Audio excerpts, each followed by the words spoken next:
बिस्मिल्लाहिर्रहमानिर्रहीम अस्सलामु अलैकुम dear students. Abdurrahman from yours coaching academy. MDCAT के तर्ज के ऊपर हम संडे टेस्ट को डिस्कस करने जा रहे हैं, जिसमें हमारे पास एमसीक्यू नंबर है 127। स्टूडेंट देखते हैं कि 127 में हमारे पास क्या लिखा हुआ है। कहते हैं कि which spectral series of hydrogen has its final energy level n is equal to 1। कहते हैं कि जो हमारे पास एटॉमिक स्पेक्ट्रा है उसमें 5 spectral series of hydrogen is observe. किसी भी शेल से अगर इलेक्ट्रॉन जंप करता है फर्स्ट शेल में, ग्राउंड शेल अगर फर्स्ट शेल हो तो वो लाइमन सीरीज कहलाता है। Option number B is the correct option. 128 the Balmer series correspond to transition ending. Balmer series में इलेक्ट्रॉन किसी भी ऑर्बिट से अगर जंप करता है n इज इक्वल टू 2 में, सो कौन सा ऑप्शन करेक्ट है? Option number B is the correct option. 129 कहते हैं कि the Paschen series, Paschen series के लिए हमारे पास ग्राउंड स्टेट क्या है? ये हमारे पास है n इज इक्वल टू 3। इसमें हमारे पास बी ऑप्शन करेक्ट ऑप्शन है। याद रखिए इस चैप्टर में सिर्फ हमारे पास जो है एटॉमिक स्पेक्ट्रा और 5 स्पेक्ट्रल सीरीज के लिहाज से जो है एमसीक्यूज है। कहते हैं कि MCQ number 130 the Brackett series. तो ब्रैकेट सीरीज के लिए कॉरेस्पॉन्डिंग शेल कौन सा है? किसी भी शेल से अगर इलेक्ट्रॉन जंप करता है फोर्थ में, इसके लिए हमारे पास जो है डी ऑप्शन करेक्ट है। 131 में है द पीफंड। तो Pfund series corresponds to transition ending at. याद रखे पीफंड सीरीज में अगर इलेक्ट्रॉन जंप करता है किसी भी स्टेट से n इज इक्वल टू 5 में, तो इसमें सी ऑप्शन जो है वो करेक्ट ऑप्शन आ रहा है। 132 में स्टूडेंट्स क्या लिखा हुआ है? कहते हैं कि the maximum wavelength in the Lyman series is produced by. Maximum wavelength कब होगा? याद रखे हमारे पास फार्मूला है जी E is equal to H c divided by lambda. Maximum wavelength कब होगा? जब एनर्जी डिफरेंस स्मॉल होगा। इस बार लाइमन की बात हो रही है। लाइमन के केस में the electron must jump from n is equal to 2 to n is equal to 1। तो कौन सा ऑप्शन करेक्ट है? A option is the correct option.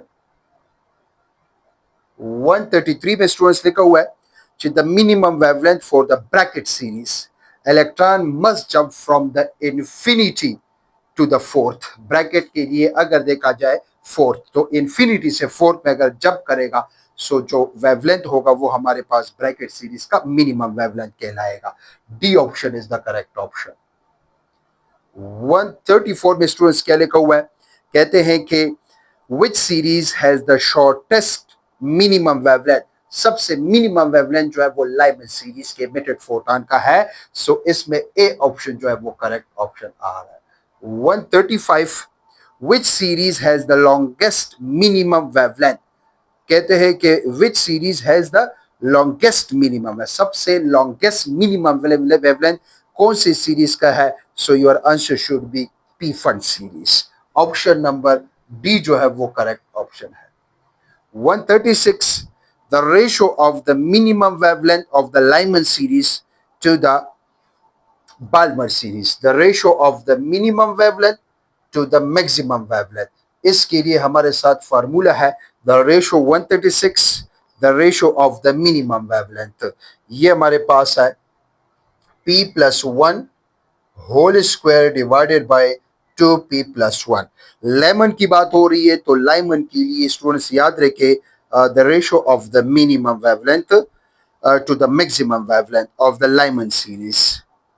अच्छा, लाइमन सीरीज के लिए, तो लाइमन सीरीज के लिए जो ग्राउंड स्टेट होता है स्टूडेंट्स वो हमारे पास होता है 1। The ground state is 1। यहाँ पर हमारे पास आ जाएगा ये हो जाएगा 1 प्लस 1 का square divided bye 2 into 1 plus 1।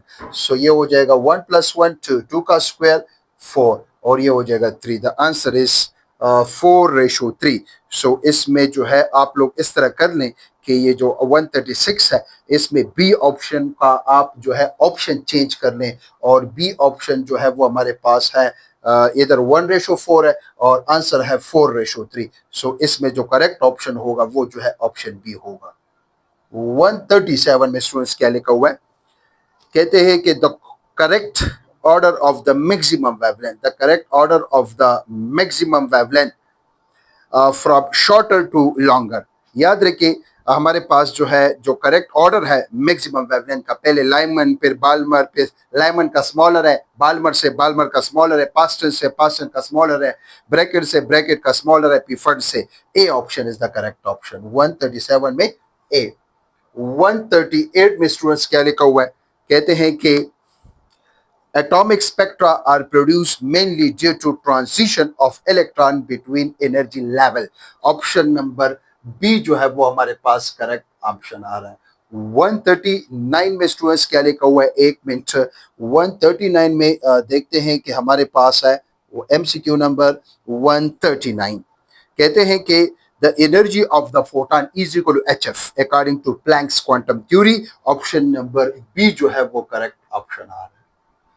140 में स्टूडेंट्स क्या लिखा हुआ है, when an electron fall from higher to lower energy level it emit photon। High से लो की तरफ आता है तो emit photon। 141 में लिखा हुआ है the visible spectral line of hydrogen belong to Balmer series। Balmer series का emitted photon visible spectrum में लाई करता है। 142 the Lyman series occur mainly in Lyman series का एमिटेड फोटोन यूवी में लाई करता है, अल्ट्रावायलेट रीजन में लाई करता है। 143 में क्या लिखा हुआ है, कहते हैं align spectrum provide evidence to quantize atomic energy levels। सही ऑप्शन नंबर बी जो है वो हमारे पास करेक्ट ऑप्शन है। 144 कहते हैं कि which has the highest photon energy, सबसे एनर्जेटिक फोटॉन गामा फोटॉन है क्योंकि उसकी फ्रीक्वेंसी ज्यादा है, क्योंकि उसकी वेवलेंथ क्या है इज इक्वल टू एच कम है, is equal to H F या is equal to H C by lambda. Option D is the correct option. 145 an absorption spectrum generally consists of dark line। which option is the correct option? B option is the correct option। 146 an atom has A 35 and Z 17। what is neutron? so neutron number कहते हैं A से आप Z को subtract कर लें। so A हमारे पास जो है इधर गिवन है जो कि हमारे पास है 35 और Z है 17। so ये हो जाएगा 18। which option is the correct option? B। 147 में लिखा हुआ है most of the atom mass is concentrated in the nucleus of an atom। option number B is the correct option। 148 radioactivity is a spontaneous and random process। option B is the correct option।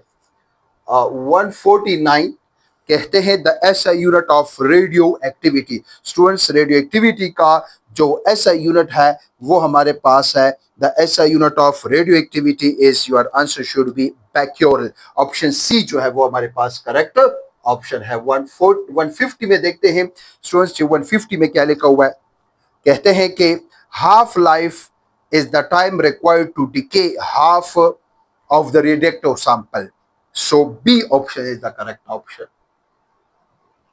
151 में students क्या लिखा हुआ है, कहते हैं कि after one half life the fraction remaining, तो जाहिर बात है after first half life half remain and half decay. So option number B is the correct option.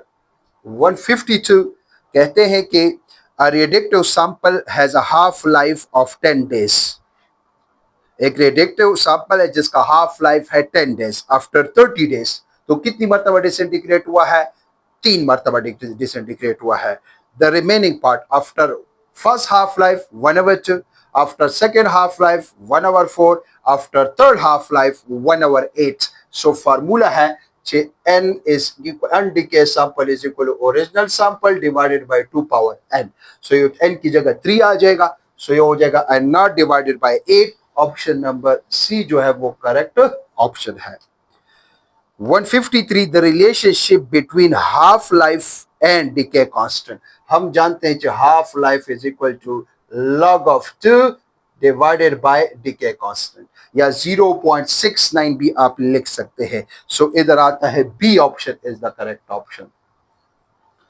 फिर क्या लिखा हुआ है, इधर लिखा हुआ है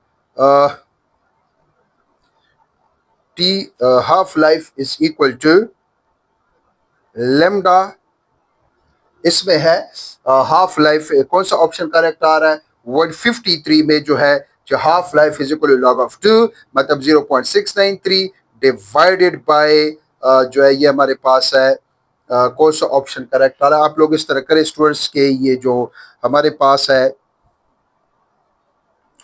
half life is equal to, ये फार्मूला है लॉग ऑफ 2 विच इज 0.693, इसको थोड़ा सा आप ऑप्शन बी को जो है करेक्ट कर ले, ये है 0.69 डिवाइडेड बाय लैम्डा है, इस ऑप्शन को थोड़ा सा करेक्ट करें। सीधा बी ऑप्शन करेक्ट आ रहा है, लेकिन 0.69 डिवाइडेड बाय 2 ये है। 154 में क्या लिखा हुआ है, कहते हैं कि gamma radiation can B use for, याद रखें स्टूडेंट्स गामा रेडिएशन को हम यूज करते हैं, किस चीज के लिए गामा रेडिएशन को यूज किया जाता है, no gamma radiation can be used for sterilization of medical equipment, A option is the correct option. 155 में क्या लिखा हुआ है, which type of radiation has the greatest penetration, सबसे ज्यादा पेनिट्रेशन जो है वो गामा का है, option C is the correct option. 156 में देखिए स्टूडेंट्स क्या लिखा हुआ है, कहते हैं कि 156 a spectral line of shorter wavelength corresponding to, जितना वेवलेंथ शॉर्टर होगा उतनी फ्रीक्वेंसी हाई होगी, उतनी एनर्जी हाई होगी। सो इसमें ऑप्शन नंबर बी जो है वो करेक्ट ऑप्शन आ रहा है। 157 में देखते हैं कि क्या लिखा हुआ है, कहते हैं कि after 2 half lifes what percentage of the original nuclei has decay? Now after first half life 50 decay 50 undecay, after second half life 50 का half undecay जो है वो हमारे पास 25 और 75% decay हो जाता है। सो कौन सा ऑप्शन करेक्ट आ रहा है, C option is the correct option आ रहा है। 158 में स्टूडेंट्स क्या लिखा हुआ है, कहते हैं a radioactive substance has a half life 6 hours, what fractions remain after 18 hours? So सबसे पहले तो number of half life find करें, total time divided by half life. So total time है 18 और हाफ लाइफ है 6, cancel, so the number of half life is 3। After first half life अगर देखा जाए N not by 2, after second half life N not by 4, after third half life N not divided by 8। कौन सा option correct आ रहा है, C option is the correct option. 159 में देखते हैं कि क्या लिखा हुआ है स्टूडेंट्स, कहते हैं कि a sample initially has 64,000 radioactive nuclei, original nuclei आपके साथ पड़े हुए हैं, कितने हैं 64,000, कम 159, ओके 159 में 64,000 न्यूक्लियाइज है। after 4 half lives, after 4 half lives, the number of remaining, the number of remaining, तो देखिए आफ्टर फर्स्ट हाफ लाइफ इसको 2 पे डिवाइड कर ले, जब 2 पे डिवाइड कर लेंगे know after first half life के बाद ये हमारे पास आ जाएगा 32000। आफ्टर सेकेंड हाफ लाइफ ये हमारे पास आ जाएगा स्टूडेंट्स, फिर 2 पे डिवाइड कर ले 16,000। आफ्टर थर्ड हाफ लाइफ ये हमारे पास आ जाएगा 8,000, और कितने हाफ लाइफ्स है, 4 हाफ लाइफ्स है। नो आफ्टर 4 हाफ लाइफ दोबारा 2 पे डिवाइड करें, सो ये हो जाएगा 4,000। So which option is the correct option, C is the correct option. 160 में लिखा हुआ है, कहते हैं कि a sample has a half life 4 hours, okay, it decay constant is approximately, याद साथी बच्चे हमारे पास है half life is equal to 0.69 divided by decay constant, या decay constant is 0.693 divided by half life, और हाफ लाइफ इन्होंने हमें दिया हुआ है जो कि है 4, तो 0.69 को अगर 4 पे डिवाइड किया जाए सो इसमें option number A is the correct option. 161 में क्या देखा हुआ है, why is the gamma radiation useful in some medical application, because of high penetrating power, option number B is the correct option। 162 कहते हैं डिके कांस्टेंट जो कि lambda decay constant depend upon, याद रखिए डिके कांस्टेंट दो चीजों पे depend करती है, nature of unstable nuclei, nature पे डिपेंड करती है और हाफ लाइफ पे डिपेंड करती है। सो यहाँ पर है नेचर ऑफ अनस्टेबल न्यूक्लियाई, तो बिल्कुल ऑप्शन नंबर बी जो है वो हमारे पास करेक्ट ऑप्शन है। तो ये हमारा आज का डिस्कशन था। Thank you so much. खुदा हाफिज।